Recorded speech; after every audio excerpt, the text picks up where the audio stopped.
কাল লোকসভা নির্বাচনে নির্ঘণ্ট ঘোষণা হয়েছে, কতটা প্রস্তুতি গ্রহণ করেছেন আপনারা? প্রস্তুতি বলতে আমরা তো আগে থেকেই প্রস্তুত থাকি। বিশেষ করে সিতাই ব্লক আমরা সারা বছরই প্রস্তুত থাকি মানুষের আপদে বিপদে। এখন আমরা 5টা অঞ্চলে শিডিউল করছি আমাদের খুলি বৈঠকের জন্যে।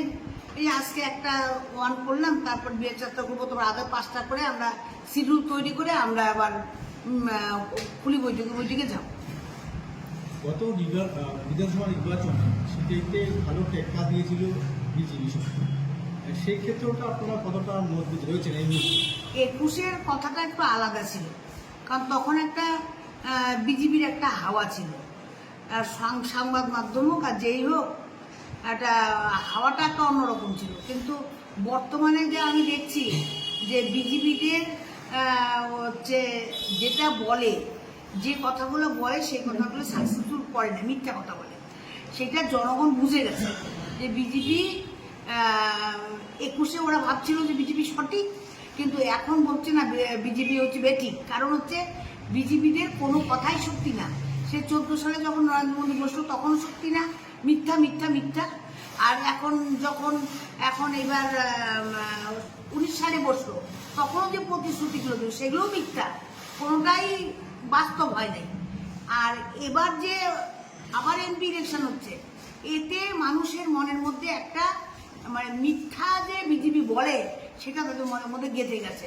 সেই জন্য এইবার কুচবিহার ডিস্ট্রিক্টে আমাদের যে বিধায়ক দাঁড়িয়েছেন জগদীশচন্দ্র বর্মা বসুনিয়া, জনগণের যে উৎফুল্লতা দেখছি, জনগণের যে আশীর্বাদ বা জনগণের যে একটা যে হাওয়া, তাতে বিজেপির এখানে খাওয়া নেই।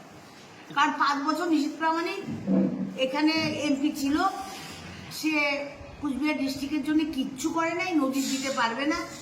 আর উনি বলেন যে রাম মন্দির বানিয়েছেন তার এমপি ফান্ড থেকে। আমি যতটুকু জানি এমপি ফান্ডের টাকা দিয়ে কোনোদিন মন্দির মসজিদ করা যায় না, সেইটাও মানে ধাপ্পাবাজি।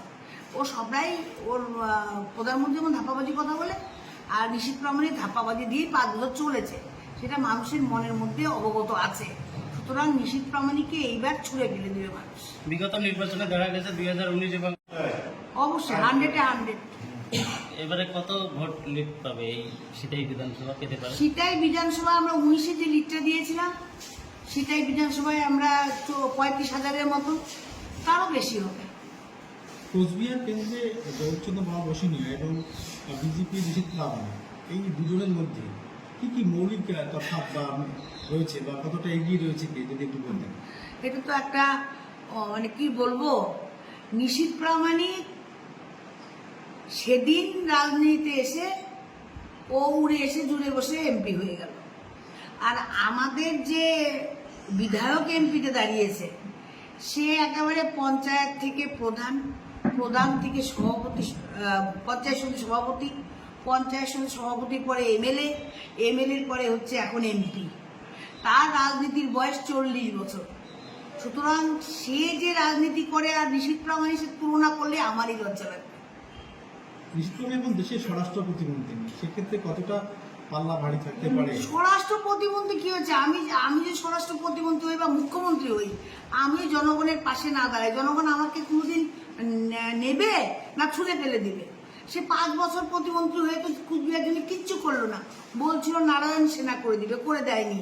বলছিল পঞ্চাননের মূর্তি করে দিবে, সেটা আমরা করেছি, কিন্তু নিশীথ প্রামাণিক সেখানে মালা দেয়, লজ্জাও লাগে না, সেটা করেছে। তারপরে হচ্ছে করেনি। তারপরে হচ্ছে আমাদের সিতাইতে বা কুচবিহার ডিস্ট্রিক্টে এমন একটা কাজ দেখাতে পারবে না নিশীথ প্রামাণিক করেছে, একটা কাজও করেনি। তাহলে আপনাদের ভোটের প্রচারের ফোকাসগুলো কি কি থাকবে? ফোকাস তো আমাদের বিজেপির বিরুদ্ধে থাকবে, যে 14 সালে আমাদের বলছিল জনধন যোজনার টাকা দিবে, দেয়নি। 16 সালে আমাদের নোটবন্দি করে মানুষগুলোকে খুন করেছে, কত মানুষ আত্মহত্যা করেছে, কত মানুষের মেয়ে বিয়ে দিতে পারেনি বা চিকিৎসা করতে পারেনি, সে একটা থাকবে। তারপরে গ্যাসের দাম 400 টাকা ছিল, সেটা বাড়িয়ে এখন 1400 টাকা 1200 টাকা করেছে, সেটা থাকবে। আর কোনটা থাকবে না বলুন তো?